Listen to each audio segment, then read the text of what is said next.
Welcome to another Southern Sports Focus 2-minute-ish drill, and today we bring a few final random thoughts after week 2. It's not going to do LSU a lot of good to found a defense if that offense does not get it together. They've struggled so far. To win the SEC, they've got to get back to that dynamic offensive play we've seen the past couple of seasons. Tennessee, they've looked good, real good, but that won't matter one bit if they lose to Georgia again in Knoxville. Was Billy Napier beaten by his replacement? Alex Golesh could be on a lot of teams' lists for open head coaching positions at the end of the season. Could Florida look his way? Best moment of week 2, no doubt that 58-yard touchdown pass from Blake Shapen to Brennan Thompson. Great to see Mississippi State get that win.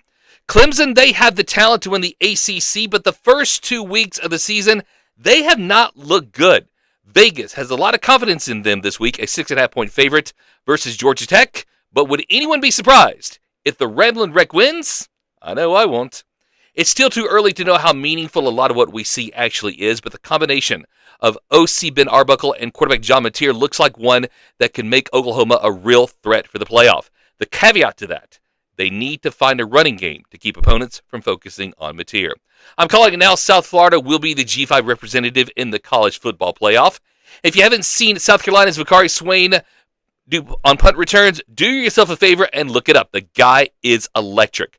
3 punt returns, 3 touchdowns, and I say look it up because we probably won't see the guy get many more opportunities to return punts because no coach in his right mind is going to want to kick to him.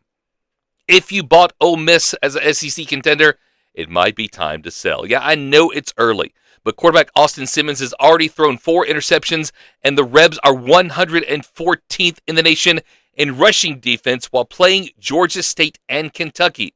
Lane Kiffin's team has a lot to fix. Last season, Florida State scored a total of 185 points in 12 games. This year, through 2 games, 108.